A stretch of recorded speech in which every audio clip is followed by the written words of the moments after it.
Welcome to The Explainer. Today, we are diving headfirst into a highly controversial, yet rigidly structured philosophy of power and influence known as the G mindset.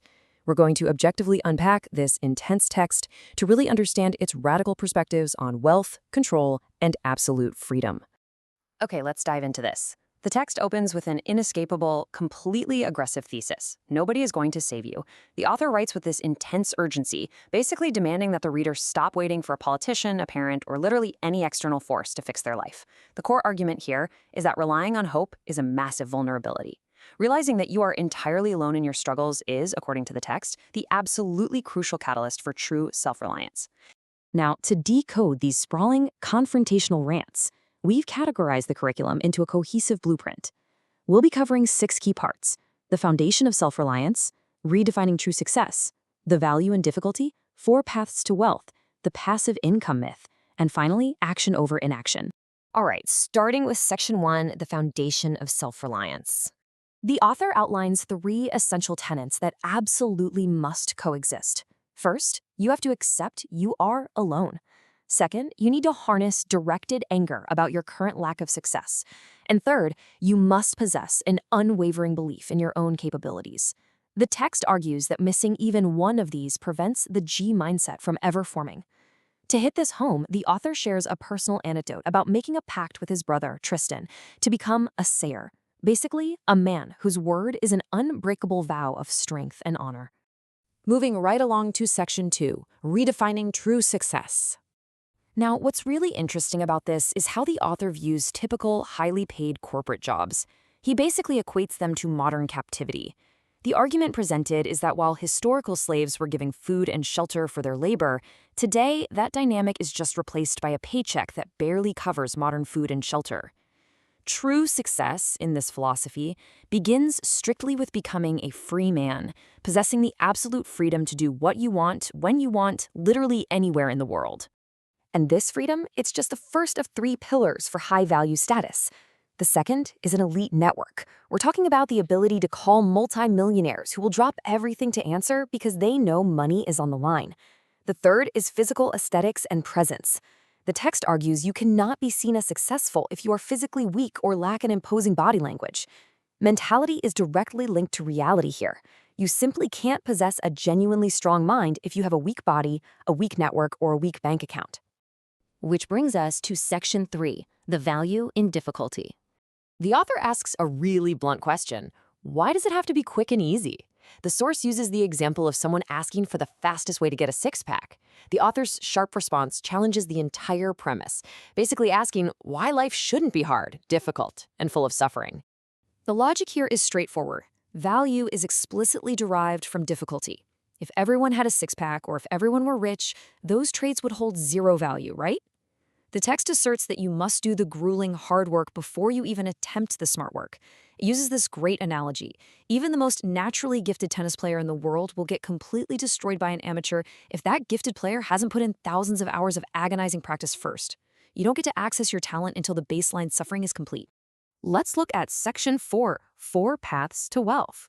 And this brilliantly illustrates the text's highly structured breakdown of how money actually moves in the modern world. The author dissects the economy into 4 distinct paths. You can trade time for money, but obviously your time is finite. You can sell products or services, but products are monopolized by giants like Amazon, and services still eat up your time. You can have money and people work for you, but that requires massive starting capital. So what's left? The author passionately advocates for the second path, trading information for money. It's infinitely scalable. You record a video or write a guide once, and it can be sold millions of times without costing you another second. But there's a catch.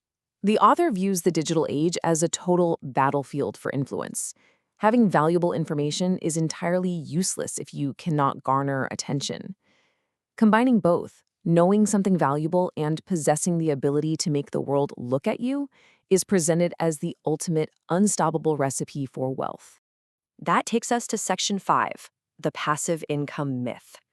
The text takes a really aggressive countercultural stance here.